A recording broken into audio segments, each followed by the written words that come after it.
嗨，大家好，我是躺平叔，今天是2025年10月14号。这一期啊，咱们继续聊聊恒大清盘，聊聊中国的房地产。咱们先看9月份楼市的整体情况。这个中房网啊，这是官网官媒啊，它今天有个报道叫9月百城房价环比下跌0.34%，年内跌幅收窄。他这文章是这么说的啊，他说金九已过，在止跌回稳的大背景下，二手房价仍处于调整中。临平居住大数据研究院发布的报告显示，2025年9月100个重点城市二手住宅市场均价13727元每平米，环比下跌0.34%，同比下跌3.21%，环比跌幅较上月收窄0.07个百分点。二手房啊，无论是环比同比都在下跌。9月份前3季度100个重点城市房价为13943元每平米，较2024年下跌3.36%，较2024年6.18%的跌幅收窄2.81个百分点。截至9月，百城二手房价格环比连续下降31个月，同比连续下降33个月，连续啊就一直在下降，环比同比都是连续下降30多个月。今年以来，在一系列政策的推动下，二手房房价跌幅有所收窄，但下行趋势未扭转，市场情绪低迷。临平居住大数据研究院认为，目前房价并没有明显的止跌迹象，房价仍在调整中，何时见底需要结合经济环境、房地产政策、市场供需、购房心态等多重因素共同判断。那这个官方报道的啊，那可不是咱们瞎编呢。房价没有明显的止跌迹象，也就是房价是继续下跌，只是啊好消息就是跌的慢了一点。这文章说啊，一线城市跌幅居首，说分等级城市来看，9月各线城市二手房价同环比仍处于下行态势，其中一线城市跌幅居首。那么一线城市啊，这个均价9月份啊是53699元每平米，环比下跌0.53%，同比下跌3.38%。这指的这是二手房啊。二线城市呢，均价是16304元，环比下跌0.36%，同比下跌3.07%。3、4线城市均价是8761元，环比下跌0.23%，同比下跌3.35%。也就是得出个结论啊，就是一线城市它是在加速的，那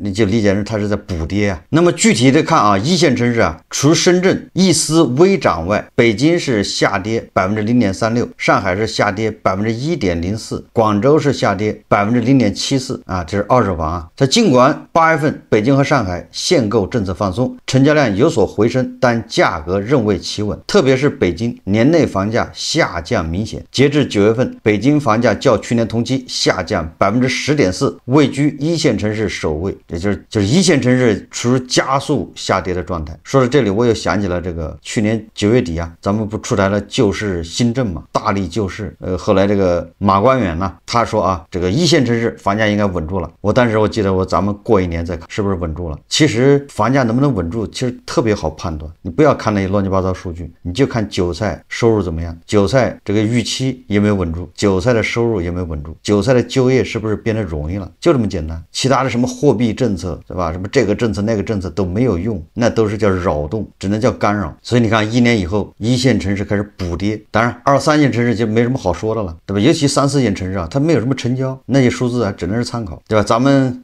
这2天节目不是介绍了吗？黑龙江鸡西居然有153一平米的房子，你说那有什么代表性的，对吧？20万在黑龙江哈尔滨就能买一套房子用来出租，一个月房租还能有1500，也就是这些数字啊，你看上去它没有什么代表意义，没有权重，对吧？就是不打称。它跟那个上海那个30万一平米的房子没法比，对吧？它跟那个上海的8000万一套的房子没法比，那玩意儿一上称，对吧？顶你这个在哈尔滨买上1000套房子。所以说啊，这3、4线城市那个成交什么价格，那玩意儿啊更离谱啊，就更没有什么太大的意义，成交太少。所以这个中方网报道的啊，叫临平居住发布的这个数字啊，实际上就是告诉我们，一线城市开始补跌，一线城市开始加速，所以大家坐稳了。关于这个房价下跌，我们看看深圳啊，有2个案例啊，也很有意思，有代表性吧。一个是这个，我看网上有人贴出来啊，叫佳兆业前海广场，就是深圳啊，有一套77平房子啊，是2020年10月30号成交的啊，是高楼层33层。这个房子被法拍啊，起拍价470 475.56万，就是起拍价啊。然后就一个人报名，然后这房子就底价成交，就是475.56万成交，合着单价是6.17万每平米。哎，如果你不知道这是什么意思啊，对吧？6.17万意味着啥？它这个房子是2020年10月份成交的，当时价格是1142万，对吧？这才过去5年呢，整整5年，居然它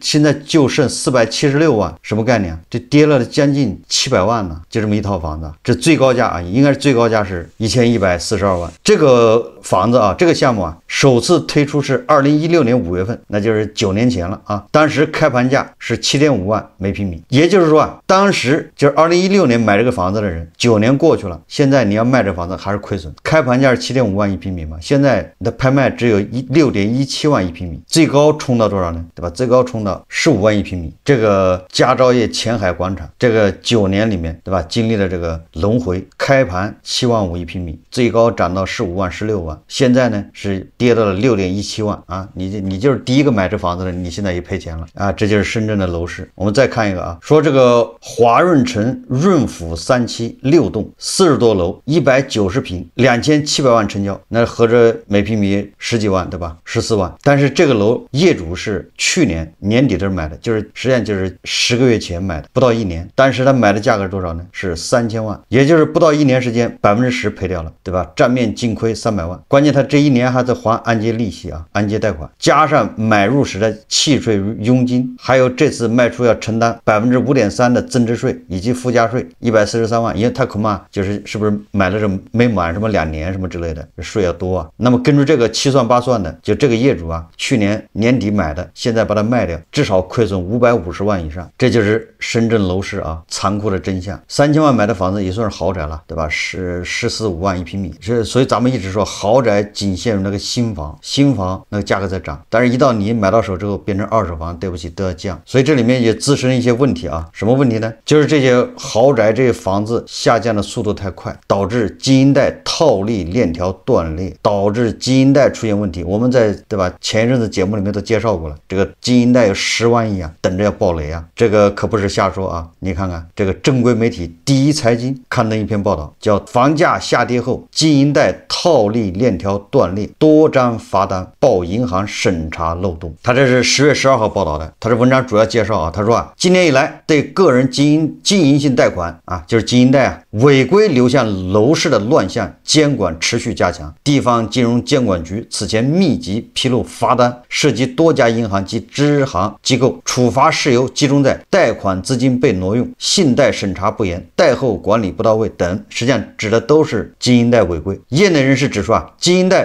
本是为支持小微企业和个体工商户经营发展而设，但近年来在部分地区被包装成房贷替代品。随着2020年至2022年发放的经营贷进入集中到期阶段啊，记住了，那就是口罩期间呢，叠加房地产估值下行，经营贷的风险正逐渐显现。所以我说10万亿经营贷等着要爆雷，这个不是危言耸听啊，对吧？第一财经都说了，经营贷的风险正逐渐显现，说违规挪用成监管焦点。你看啊，这个地方金融监管局近期披露的罚单显示，这个浙江诸暨联合村镇银行因贷款资金被挪作他用，被罚55万；宁波如窑农商行啊被罚190万；工商银行深圳分行被处以1150万元重罚。哎，都指的是经营贷违规啊。2020年到2023年，经营贷利率普遍在3%到4%之间，远低于同期房贷利率。哎，那个时候房贷利率是6%，对吧？你说你经营贷只有3%、4%，那中间差价3个点、2个点的，那就不少了。为了冲信贷规模，部分银行选择放松审核，甚至默许客户包装贷款。一位华东地区银行从业者的记者表示，也就是说啊，经营贷违规流向房地产市场，这是银行知道的，银行是默许的。事实上，部分贷款资金并未进入企业经营环节，而是通过中介操作漂白后最终流入楼市。一些银行考核仍以规模为导向，支持支行冲指标积极，而实体经济融资需求不足，低息贷款被挪作他用。上述人士说啊，那么伪经营贷套利链条，这个记者采访发现啊，说违规经营贷在部分地区已形成完整的套利产业链。一名长期从事信贷业务的业内人士介绍，整个流程通常分为3步：制造经营主体，伪造交易如流水，资金回流楼市啊。第一步是制造经营主体，也就是你随便注册几个公司啊，那公司然后就互相倒账，就是走这个流水啊。你这流水达到一定这个地步了，拿这个马上就能到银行去申请额度不等的经营贷啊。这个咱们都介绍过，就不说了啊。那经营贷，然后你把你以这个公司啊为名贷款，然后再以这个个人就是法人提供的房产做抵押，那经营贷就钱就到账了。到账之后，你拿着钱去干别的，这个银行他也不管，他也不监管，或者就是象征性的监管一下。那这些人把这钱拿去都是去买房子。大家记得吗？深圳的房价什么时候暴涨的加速？实际上就是2020年开始。它前面也涨啊，不是说前面也涨，但是到了2020年更是疯涨，对吧？甚至恒大是2021年暴雷的，对吧？21年9月暴雷，那时候深圳的房价还在涨。后来深圳出台了一系列的措施，就是你这房子啊，成交价是1200万，但是你要到了房管局，人家不认，人家只能给你按800万算。为什么呢？是吧？那叫什么叫指导价是吧？叫什么价？总之给你整到800万，你贷款的额度就少了。他用这个来控制你，不想让你炒房，但是就这样的摁不住啊。那问题就出在这个经营贷违规流入楼市，以深圳为首。我记得深圳不是有个市长被抓了吗？名字我忘了啊，就是因为这个事啊，就跟这有关系。说你看啊，这个第一财经说啊，2020年至2023年间，这种操作尤为不便。一些地方政府推出贴息贷款政策，部分经营贷利率低至2%，显著低于房贷水平。大量资金在监管空隙中流向楼市，代办炒房贷广告一度活跃于社交媒体。但是最火的就是深圳啊，深圳火完之后就到了杭州啊，所以我就说过气网红城市杭州，这楼市价格虚高啊，就是因为这帮炒房的这种模式炒法到了杭州。大家还记得深圳那炒房是怎么炒吗？到后来深圳炒房的怎么炒，大家知道吗？一套房子动不动3000万，你炒不了啊，你哪有那么多钱呢？但是你又想炒怎么办呢？居然你可以认购这个份额，对吧？也就是大家凑钱一起来炒，我们20个人凑钱，一个人凑100万，不就2000万吗？2000万，然后找一个人有这个名额的，就是有购房资格的，他去以他的名义去买，买完之后到了2年3年把这房子卖掉，挣1000万，我们这10个人按比例来分，都已经到这地步了，就是这种，对吧？这种私募开始炒房，大家还有印象吗？就已经到这么火爆的地步。所以说啊，现在楼市回调，楼市下跌，那都是必然，对吧？必须得有人买单啊，有人必须要从楼上跳下来，太疯狂啊，对吧？这么疯狂不用买单吗？你看现在啊，这银行也在受罚。你看啊，这个集中到期风险考验，2025年是经营贷集中到期的关键节点，按3至5年期限计算，2020年至2023年发放的贷款陆续进入续贷期。随着房地产估值大幅下行，部分借贷人资金吃紧，什么意思呢？对吧？你当初你这个房子是1000万，你贷款贷了500万，我们按5折算啊，反正比例是固定的。那现在你这房子只变成600万了，那你贷款只能贷300万，那也就是说你还差着200万，要么就是你把那200万还了，要么你就再找400万的这个抵押物房子再来抵押，否则的话你就把那200万还了吧。那你说现在这些人哪有200万呢？那就是相当于抽贷啊，资金链就要断裂啊。你看啊，江苏某企业主向记者透露，2020年其以公司名义贷款500万购入2套商铺，如今评估价仅剩一半，银行要求补足抵押或提前还款，说根本补不起，只能卖房，但市价又低于贷款余额，卖房他就暴雷，关键还卖不掉啊，你商铺你怎么卖啊？那王老板那么多万达都卖不掉，所以等着暴雷啊，无救啊，没有救啊。记者了解到，多数经营贷采取先息后本模式，到期需一次性还本，为避免违约，不少借款人转向过桥资金，借新还旧，中介费、评估费、过桥利息叠加，使实际融资成本滚雪球。如此同时，银行端风险也在上升，经营贷抵押物多为房产或商铺，一旦估值下跌，安全边际迅速削弱，部分银行已要求降额续贷或转贷他行，但对中小行而言，这意味着潜在不良资产集中暴露。国家统计局数据显示，2025年8月末，全国70个大中城市新建商品住宅价格指数同比自2022年4月以来连续下跌41个月，原评估价500万元的房子现值仅350万元，按70%的抵押率计算，贷款额度降至245万元，而原贷款余额高达350万元，形成100万元的缺口。一位银行风控负责人分析说，法拍房增加又会进一步压低市场价格，风险循环放大。多地监管通报，一些中小银行经营贷不良率正快速攀升，部分机构高于整体贷款平均水平。所以现在啊，监管已经开始越来越重视这个经营贷的问题了。这个雷啊，恐怕是摁不住啊，炒房客恐怕真正的啊扛不住了。你看，再叠加现在房价在跌，然后这个救市啊，这个动作达不到预期，这些房吹啊，天天盼着那个大招，结果大招就是没有，所以这炒房的人很容易啊绝望，这个被迫卖房，赶紧卖。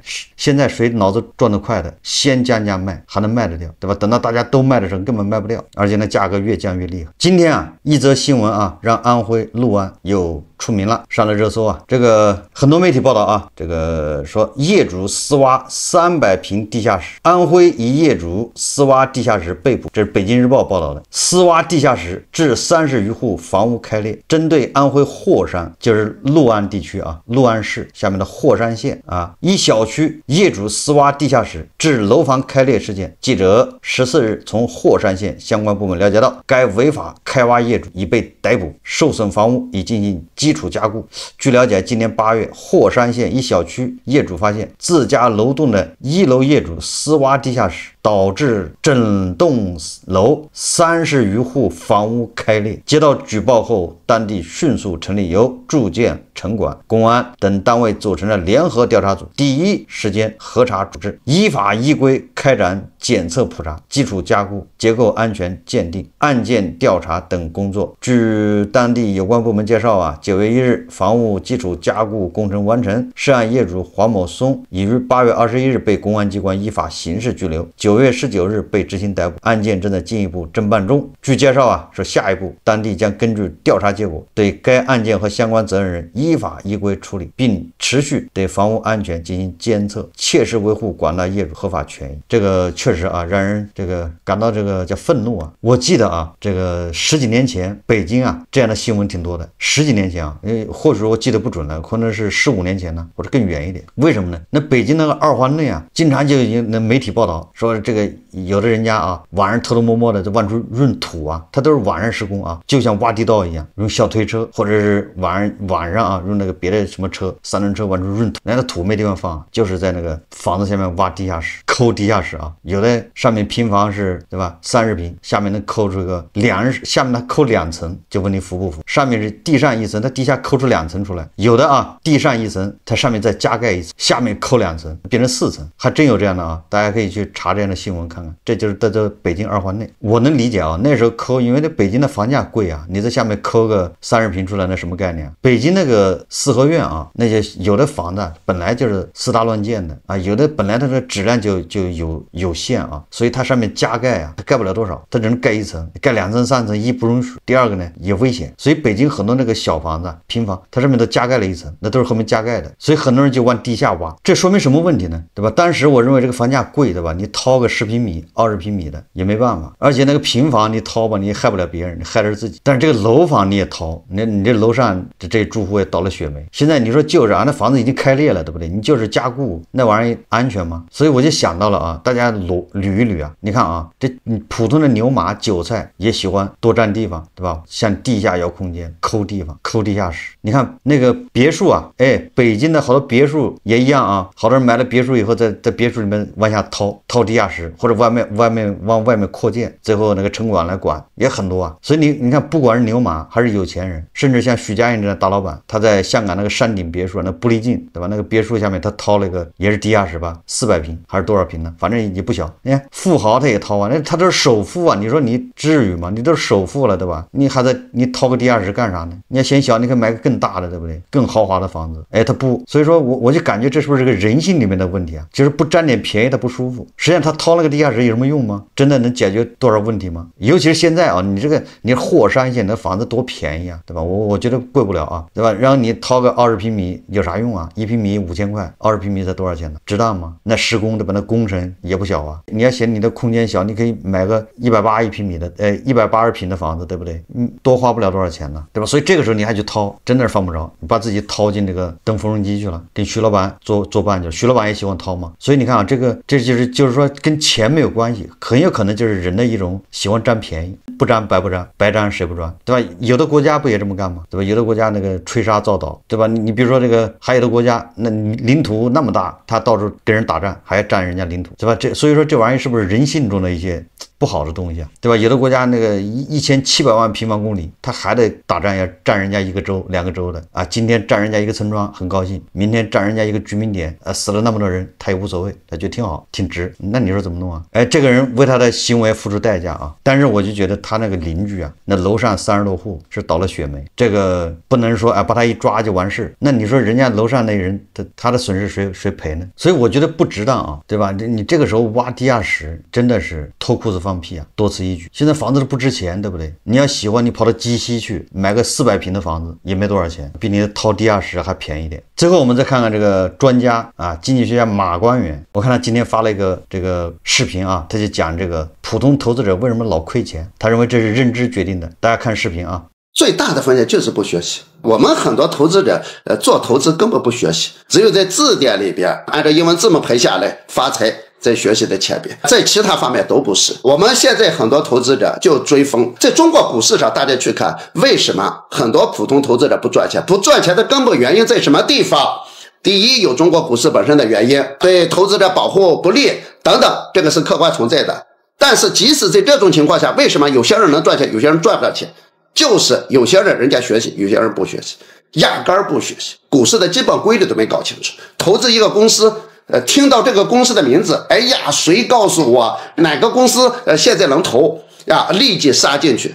这个公司是干嘛的他不知道，甚至在中国股市上出现一些很荒唐的事啊！张三告诉李四哪个公司能投，李四把这个公司的名字听错了，把这个公司听成那个公司，然后投了另一家公司，反而赚了大钱，跑过去感谢张三，张三说我告诉你的是另一个，结果去看另一个是亏钱的。这样的情况太多了。所以投资能不能赚钱的关键在自己研究。大家一定记住，投资是一个专业，如果你的能力不行，你就不要玩股市啊。所以有人老问我股市能不能玩，你要问你能不能。有人问我地产能不能，你要问你。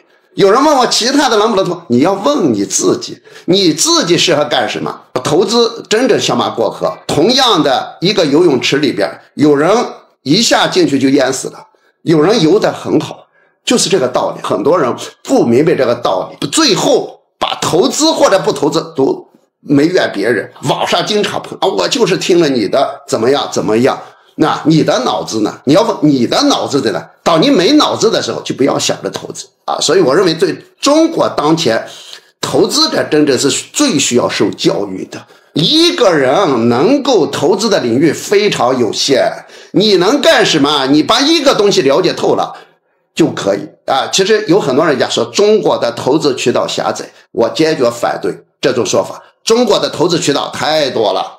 中国投资能赚钱的地方太多了，包括股市，有些人在熊市里边照样赚，人家下了多少功夫研究，你下了多少功夫研究，最后研究到什么程度，这个公司的董事长几点企业他都能搞清楚。你研究了吗？你什么都没研究，你连这个公司干什么都不研究，更不说财务报表，更不要说这个公司未来的发展规划等等这些方面。所以我觉得在这么一个时代，我们一直讲投资是一门必修课，大家应该好好去学。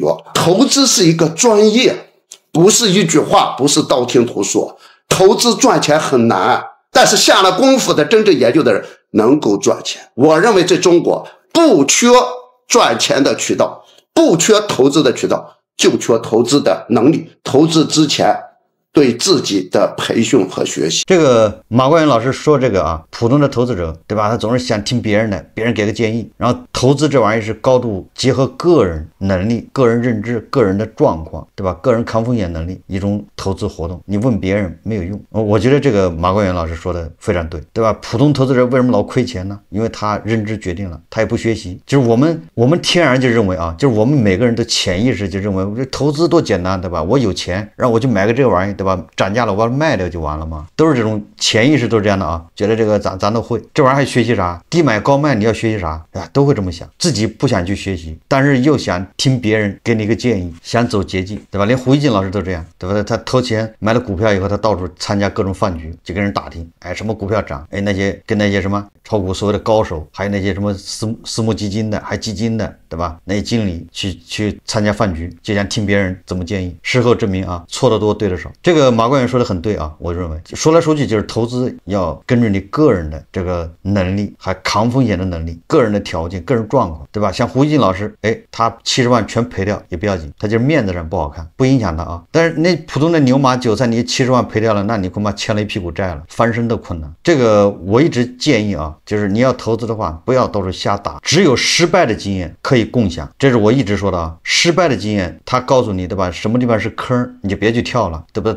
别人都跳过了，那就是个坑。但是成功的经验是不能复制的，马云的那个经验都在那儿，你去复制去吧。马化腾的、张一鸣的，你都可以学啊，有什么用吗？对吧？还有巴菲特买什么股票你也买，人家是公开的，你也跟着买吧。就成功的经验是根本学不了的啊，但失败的经验是可以借鉴，记住了，对吧？如果谁说我能稳赚不赔，我知道啊，很多人就喜欢听这样的啊，教我怎么投资，教我怎么样去赚钱，教我买什么买黄金，买什么比特币。如果但凡有个人啊说我100%赚钱，那他都应该马上传男不传女，对吧？他马上就都去应该是加杠杆，到处借钱去炒股，因为他稳赚不赔嘛。那你只要把你的这个本金越来越大，你就会赶上巴菲特，因为你稳赚不赔啊，对吧？你看什么都准呢，你看什么你说涨马上它就涨，你说牛市了马上就牛市，就要赚钱了。那你还在这耽误时间干啥呢？你们还要教别人干啥呢？有什么好教的？你自己就在那偷偷摸摸赚钱，对吧？你赶紧就变成巴菲特吧。如果你要不相信这个，那你为什么还听别人忽悠呢？啊，说老师给你一只股票，老师告诉你一个什么机会啊，老师告诉你哪儿房子能买啊，跟着老师后面就买房，你就发财了。这不叫发财，这是脑子短路了。所以一定要记住了啊，什么带你发财的，带你赚钱的，十有八九是骗子。但是告诉你啊，什么地方坑不能踩，对吧？踩了什么地方可能要赔钱，那才是真正的啊知识，教你避坑避险，教你赚钱的十有八九你是他赚钱的对象。这一定要记住了，所有教你赚钱的，一定你就是他赚钱的这个目标和对象。我也知道啊，如果天天吹教人赚钱，那我的机会就多啊，对吧？我说买房子赚钱，下次我也到哪儿买房，带着大家去